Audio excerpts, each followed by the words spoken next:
नमस्ते, सम्पूर्णलाई स्वागत छ द मिररमा। आजको कार्यक्रम सुरु गर्नुभन्दा अगाडि मैले एउटा सानो सूचना दिन चाहन्छु। हामीले हाम्रो लोकप्रिय च्यानल द मिरर मार्फत नयाँ पुराना कार्यक्रमहरू प्रसारण गर्दछौं। विगतबाट सिकेर वर्तमानमा अगाडि बढ्नु नै हाम्रो च्यानलको मुख्य लक्ष्य हो। यसकारण हाम्रो राजनैतिक अवस्था कस्तो थियो, नेताहरूले के भन्थे पहिला र के गर्दैछन् अहिले भन्ने कुरा स्पष्ट देख्नको लागि हामीले हरेक एंगलबाट कार्यक्रमहरू प्रसारण गर्ने गर्दछौं। नयाँ पुराना कार्यक्रमहरूलाई एक ठाउँमा ल्याउँदै तिनीहरूको तुलना गर्नु नै हाम्रो च्यानल द मिररको मुख्य उद्देश्य हो। अब सुरु गरौं आजको कार्यक्रम। हामीलाई थाहा छ कि हाम्रो राजनैतिक भ्रष्टाचारले अस्तव्यस्त छ।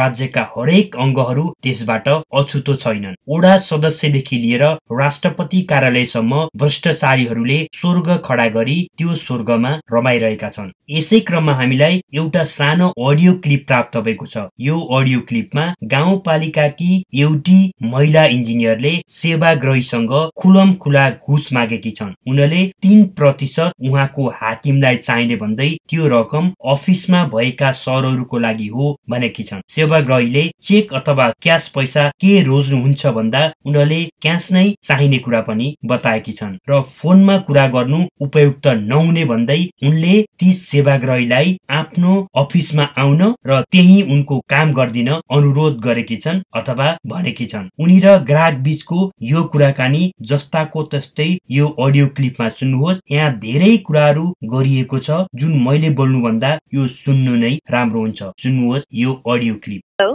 हेलो, नमस्ते म्याम। हजुर नमस्ते। आराम हुनुहुन्छ? हजुर, पालिकामै हुनुहुन्छ तपाईँ? हजुर हजुर। ए, अस्ति त बेलुका भयो, चेक प्रिन्ट आउट गरिदिनु भएन सरले होइन? हजुर हजुर।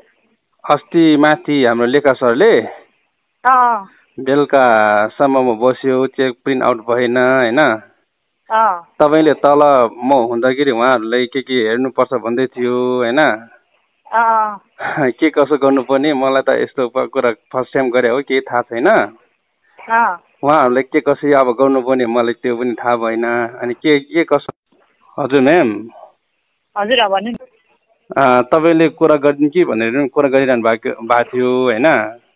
हजुर हजुर। अनि त्यही भएर के कसो हो बुझौँ भनेर तपाईँलाई फोन गरेँ मैले। ए त्यही त सरहरूले अब त्यहाँ हाम्रो फिल्डतिर गएको बेला कुरा गर्दा सहज हुन्छ भनेर कुरा गर्नु भन्ने कुरा हुन्छ होइन?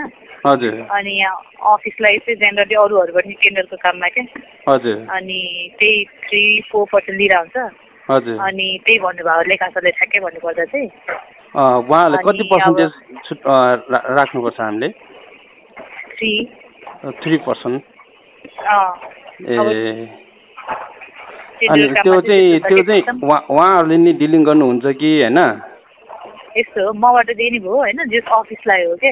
हजुर हजुर। अनि त्यही अब कुरा एउटै हो। ए, अफिसलाई तपाईँहरू सबै टिमलाई नै हो? तिनजनै भन्नाले सरहरूसँग राम्रो कुरा चाहिँ भएको छैन, सिस्टम भनेर लिइरहेको हुन्छ होइन? माथि लेखा सरले लिनुभएको छ। अब त्यो पछि भित्र चाहिँ के गर्नुहुन्छ अब हामीलाई नि पुरै क्लियर भएको छैन कि। हजुर। अडिट सडिट यताउता के भन्नुहुन्छ, त्यो लिने चाहिँ गर्नुहुन्छ। हजुर हजुर। अफिस त्यस्तो हुन्छ। तपाईँसँग कुरा गरेर तपाईँसँग दिँदा पनि हुन्छ जस्तै? हुन्छ हुन्छ। अनि त्यो अस्ति मैले एउटा कुरा के गरेर रहेछ भने विषय रहेछ, हतारमा गऱ्यो, मान्छे आउला यताउता, त्यो कम्पनीको छाप हाल्नुपर्छ कि पछाडि। त्यो चेकको छाप पनि के अरे हालेको छैन। अब त्यो छाप नहानीसम्म चाहिँ ऊ हुँदैन।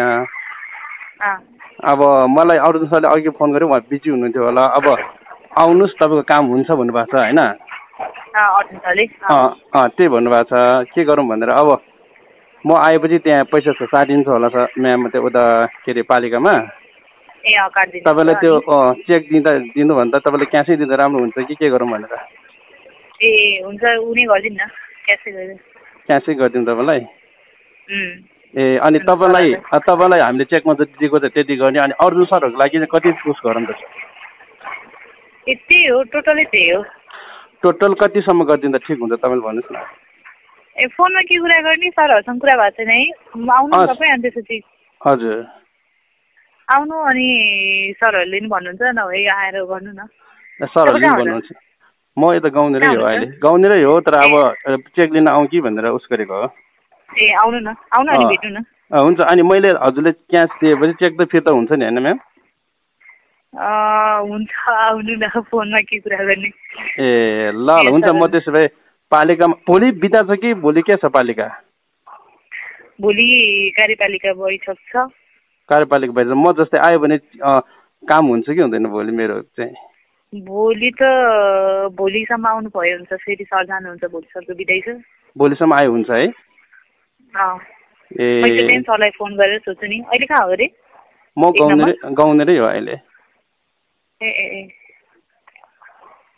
ल ठिकै छ त्यसो यसो गर्छु नि त म भोलि आउँछु म्याम होइन अनि सरसँग पनि म अघि अफिसमा हुनुहुन्थ्यो होला सरले भोलि आउनुहोस् न तपाईँको काम भएको छ अब भोलि आउनुहोस् न कुरा गरौँला भन्नुभएको छ होइन म भोलि आउँछु नि त्यसो म्याम है ल ल हुन्छ हस् थ्याङ्क यू म्याम हस् हस् सुन्नुभयो यस्तो छ देशको अवस्था एउटा गाउँपालिकामा पनि घुस यसरी खुलमखुला चल्छ भने मन्त्रालय प्रधानमन्त्री कार्यालय र राज्यका ठूला ठूला निकायहरूमा के भएको होला तपाईलाई के लाग्छ भ्रष्टाचार सरकारले रोक्न नसकेको हो अथवा रोक्न नचाहेको हो यसमा तपाईको विचार हामीलाई युट्युबको कमेन्ट बक्समा अथवा हाम्रो इमेल info@themirroronline.com मा पनि लेखेर पठाउन सक्नुहुनेछ यदि हाम्रो च्यानललाई सब्स्क्राइब गर्नु भएको छैन भने कृपया सब्स्क्राइब गरेर हामीलाई मोटिभेसन पनि गर्दै गर्नुहोला यसको साथै आजको कार्यक्रमबाट म लगायत हाम्रो सम्पूर्ण द मिरर टिम पनि बिदा हुन चाहन्छ